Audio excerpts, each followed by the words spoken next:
A man in his 20s had been told the story of his adoption gradually throughout his childhood.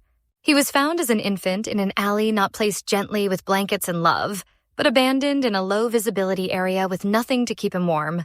The circumstances suggested he had been discarded, thrown away like trash. Old newspaper clippings captured the tragedy. Abandoned baby found in alley. His birth family never came forward. Nobody claimed him. He was adopted as an infant, spared years in foster care. His adoptive parents were always open about his adoption. They never made him feel othered. His family loved him unconditionally. He was treasured. He had a great life.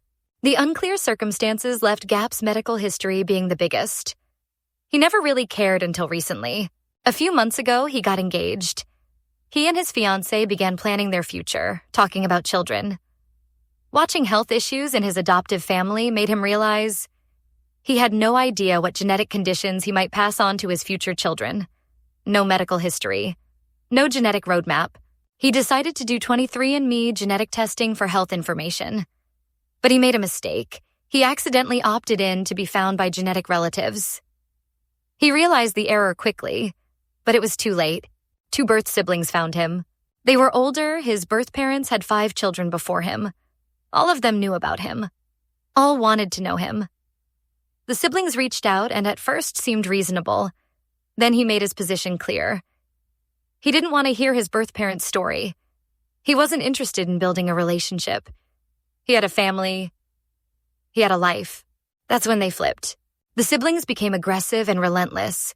They said their parents regretted abandoning him but were afraid of getting into trouble, so they never came forward. They believed he owed their parents and them the chance to explain, to apologize, to build a relationship. He stood his ground. He blocked them. But they found him on social media. They created new accounts. They messaged him from different profiles. They insisted they were family. They said he should be kinder. They reminded him he was the baby who had been missing. They sent messages designed to make him feel guilty, specifically for their mother. They painted her as a victim haunted by regret. It pissed him off. For nearly 3 months, he dealt with their harassment. Every time he blocked one account, another appeared. They wouldn't accept his boundaries. They wouldn't respect his decision. They acted as though his feelings didn't matter. Only their parents' guilt and their need for absolution. Finally, he snapped. He told them to fuck off and leave him alone. He told them he didn't care about their stupid fucking parents. The reaction was explosive. They were outraged.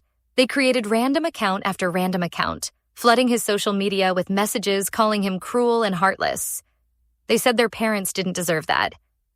They said he owed them respect. He had to delete his entire social media account. It was the only way to escape. The man processed the absurdity. These strangers believed biological connection gave them rights to him.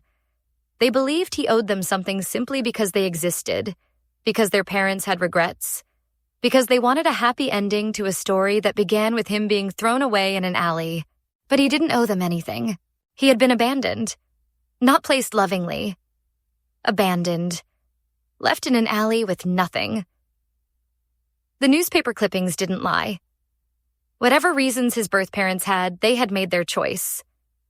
And he had been given a second chance. A family who chose him, who loved him, who raised him with tenderness. Now, decades later, his birth family wanted him to care about their regret. They wanted him to prioritize their feelings over his peace. And when he refused, they called him cruel. But cruelty wasn't refusing to absolve people who abandoned you.